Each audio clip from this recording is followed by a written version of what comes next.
आज हमें इस क्वेश्चन में पूछा गया है कि टोटल नंबर ऑफ इलेक्ट्रॉन्स जो टेक पार्ट करेंगे फॉर्मेशन ऑफ बॉन्डिंग, जो बॉन्ड बनाने में N2 के, ठीक है, जो कि है दिया गया है ऑप्शन में हमें 2 4 6 10, ठीक है।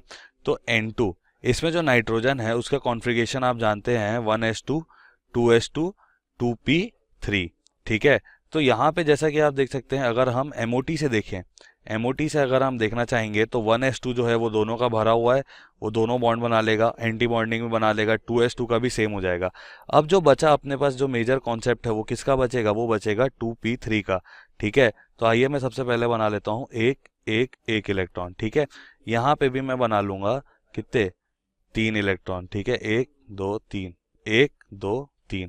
यहाँ पे अगर मैं देखना चाहूँ तो जो मेरा लेस देन 14 का MOT बनता है वो कैसे बनता है, वो बनता है यहाँ पे आपका आ जाता है पाई पाई से पाई 2px, ठीक है, और यहाँ आ जाता है पाई 2py, ठीक है।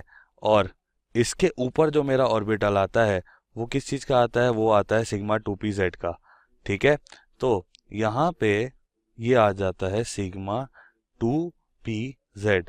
इनको आगे बनाने से पहले आइए हम इलेक्ट्रॉन को सबसे पहले भर देते हैं, क्योंकि हम जानते हैं इलेक्ट्रॉन जो है वो लोअर एनर्जी वाले स्टेट में रहना पसंद करता है। तो एक इलेक्ट्रॉन मैं यहाँ भरूंगा, सिंस ये दूसरा जो है सेम एनर्जी पे है तो मैं एक इलेक्ट्रॉन यहाँ भरूंगा, उसके बाद में एक इलेक्ट्रॉन यहाँ, उसके बाद में एक इलेक्ट्रॉन यहाँ, उसके ऊपर जो एनर्जी वाला है उसमें मैं भरूंगा एक और एक दो। तो मैं यहाँ से देख पा रहा हूँ कि जो मेरा बॉन्डिंग इलेक्ट्रॉन्स है वो यहाँ पे खत्म हो गया है, मतलब नाइट्रोजन के सारे इलेक्ट्रॉन मैंने यहाँ भर दिए। उसके ऊपर जो ऑर्बिटल्स है जैसे कि सिग्मा 2p x स्टार, ठीक है, और जो ऑर्बिटल है सिग्मा 2py स्टार, और उसके ऊपर जो ऑर्बिटल है सिग्मा स्टार 2pz, ठीक है। तो ये तीनों मेरे खाली रह जाएंगे। तो यहाँ पे मैं जैसा कि देख पा रहा हूँ कि जो मेरे बॉन्डिंग इलेक्ट्रॉन्स यहाँ पे बन के आ रहे हैं वो कितने इलेक्ट्रॉन्स हो गए, 2 2 4 एंड 6। तो टोटल नंबर ऑफ 6 इलेक्ट्रॉन उसके बॉन्डिंग में टेक पार्ट करते हैं।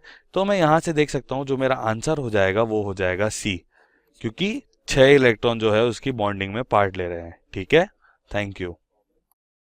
Hello students, welcome to DoubtNut. Let us look at the question that has been given here.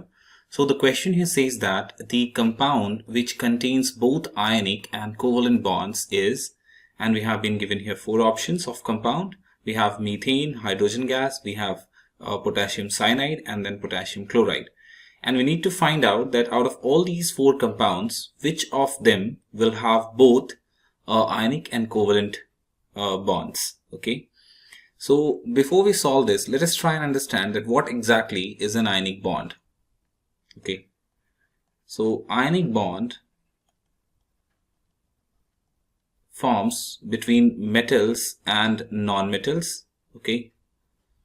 First of all, and the bond forms when there is a complete transfer of electron, right? So it forms when there is complete transfer of electron. Okay, complete transfer of electron. Now let us look at the options that we have given here. So we have KCl. So potassium here. So let us take an example of KCl. So potassium here has 1 electron in its valence shell, and chlorine has 7, right? So potassium having the electronic atomic number 19, electronic configuration, it will have 2, 8, 8, 1, right? And chlorine here having the atomic number 17, it will have electronic configuration as 2, 8, 7, right? Now what will happen, this potassium here can donate 1 electron completely to chlorine to become K plus, right? And similarly chlorine will accept 1 electron to become Cl minus, and due to this reason there will be a strong electrostatic force of attraction between them, that is known as ionic bond. Okay, so ionic bond happens, or ionic bond is the result of complete transfer of electrons from one atom to another, right? Now moving on, the next that we have here, the next thing that we need to understand is covalent bonding. Okay, so covalent bonds happen between non-metals and non-metals. Okay, so this bond is due to the result of mutual sharing of electrons. Okay, mutual sharing of electrons.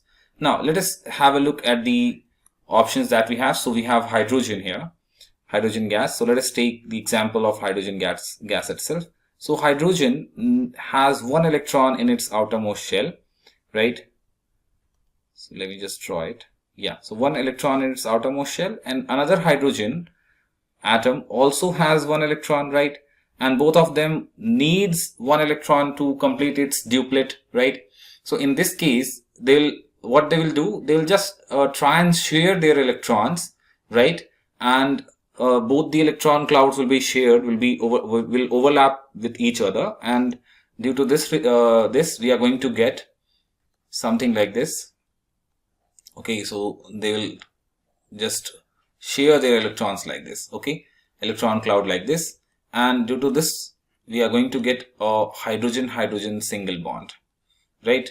Due to the mutual sharing of electrons. So both the electrons will be shared like this, and this is the mutual sharing of electron, and this is the covalent bonding that we know of. Okay, so same is going to happen in the case of CH4 also here, right? So carbon will be sharing its 4 valence electron to 4 of hydrogens, right, forming a covalent bond. Okay, so if we can just look at the options now, we have CH4 which has the covalent bonding. We have hydrogen, which is again as a result of covalent bonds, right? Covalent bonding is found here. KCl we have, which has ionic bonding, because we have a bond between metal and a non-metal, and there is a complete transfer of electron. So the answer is KCN, right? So KCN here has, this is a compound which has both ionic and covalent bonds, right? How?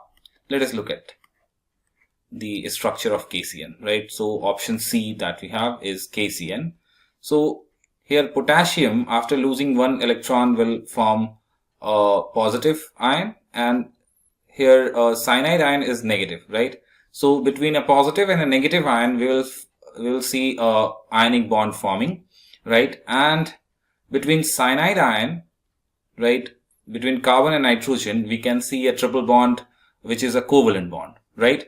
So if I just have to sum this up, so I can just write it like this. So K plus C minus and C triple bond N, right? Now in this case, this here is covalent in nature, and this here is ionic in nature, right? This is ionic in nature, and this is ionic bond. So this is a covalent bond, and this is an ionic bond. So let me just write ionic bond here. It will look more appropriate.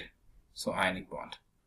Okay, so this is how we can solve this question and understand that when a compound forms an ionic bond, or when a compound has an ionic bond, and when a compound has a covalent bond, right? And when a compound has both.